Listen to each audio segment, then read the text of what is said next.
Lecture de la lettre de l'apôtre Paul aux Romains.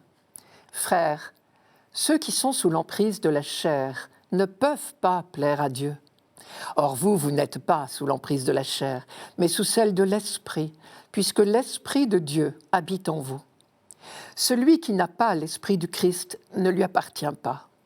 Mais si le Christ est en vous, le corps, il est vrai, reste marqué par la mort à cause du péché, mais l'Esprit vous fait vivre, puisque vous êtes devenus des justes.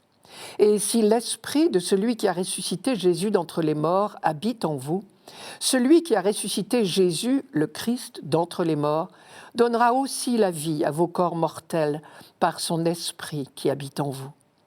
Ainsi donc, frères, nous avons une dette, mais elle n'est pas envers la chair, pour devoir vivre selon la chair. Car si vous vivez selon la chair, vous allez mourir. Mais si par l'Esprit, vous tuez les agissements de l'homme pécheur, vous vivrez. En effet, tous ceux qui se laissent conduire par l'Esprit de Dieu, ceux-là sont fils de Dieu. Vous n'avez pas reçu un esprit qui fait de vous des esclaves et vous ramène à la peur, mais vous avez reçu un esprit qui fait de vous des fils. Et c'est en lui que nous crions « Abba », c'est-à-dire « Père ». C'est donc l'Esprit Saint lui-même qui atteste à notre esprit que nous sommes enfants de Dieu. Puisque nous sommes ses enfants, nous sommes aussi ses héritiers, héritiers de Dieu, héritiers avec le Christ, si du moins nous souffrons avec lui pour être avec lui dans la gloire. La grosse difficulté de ce texte, il me semble, est dans le mot « chair ». Dans le vocabulaire de saint Paul, il n'a pas le même sens que dans notre français courant d'aujourd'hui. Nous sommes tentés d'opposer deux composantes de l'être humain que nous appelons le corps et l'âme. Et nous risquons donc de faire un épouvantable contresens. Quand Paul parle de chair et d'esprit, ce n'est pas du tout cela qu'il a en vue. Ce que saint Paul appelle chair, ce n'est pas ce que nous appelons le corps. Ce que Paul appelle l'esprit, ce n'est pas ce que nous appelons l'âme.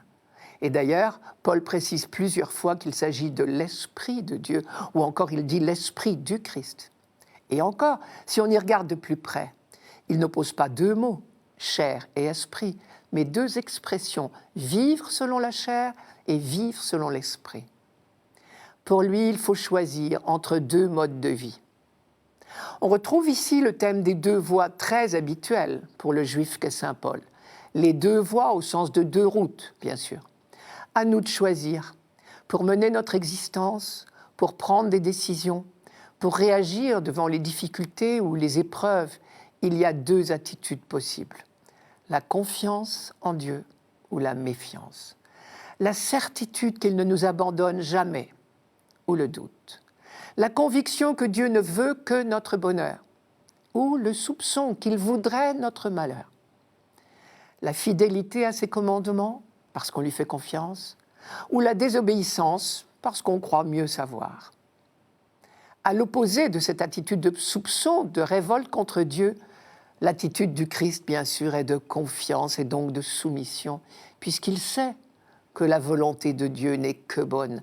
Il s'y plie volontiers, même et y compris devant la souffrance et la mort. Il y a donc deux attitudes opposées. Et ce sont ces deux attitudes que Paul appelle vivre selon la chair ou vivre selon l'esprit. Et Paul développe cette opposition en nous proposant deux synonymes. Vivre selon la chair, c'est se conduire vis-à-vis de Dieu en esclave. L'esclave n'a pas confiance en son maître. Il se soumet par obligation et par peur des représailles. L'autre attitude, vivre selon l'esprit.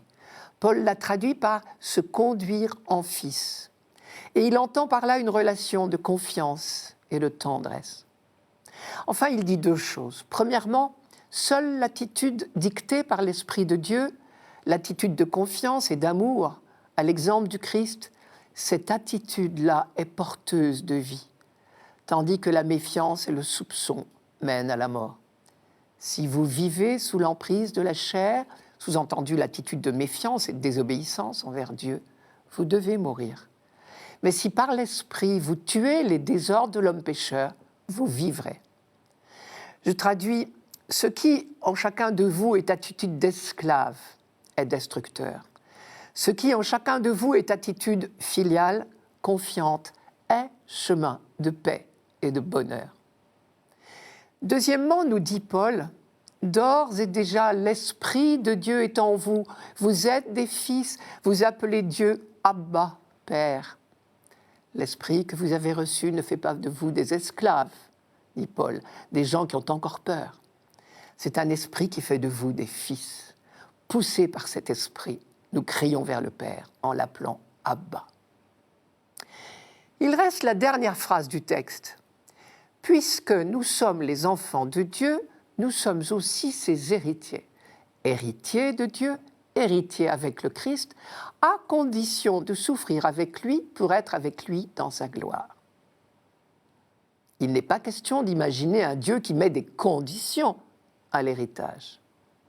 Mais si nous écoutons l'Esprit de Dieu, qui nous fait voir en Dieu un Père plein d'amour, alors nous comprenons que nous sommes invités à demeurer dans la confiance, surtout quand nous abordons la souffrance. Comme pour le Christ, les souffrances sont inévitables pour ceux qui s'engagent à sa suite sur le chemin du témoignage. Mais vécues avec lui et comme lui dans la confiance, elles sont chemin de résurrection. En fait, à condition de souffrir avec lui veut dire à condition d'être avec lui, de rester greffé sur lui à tout moment, y compris dans la souffrance inévitable.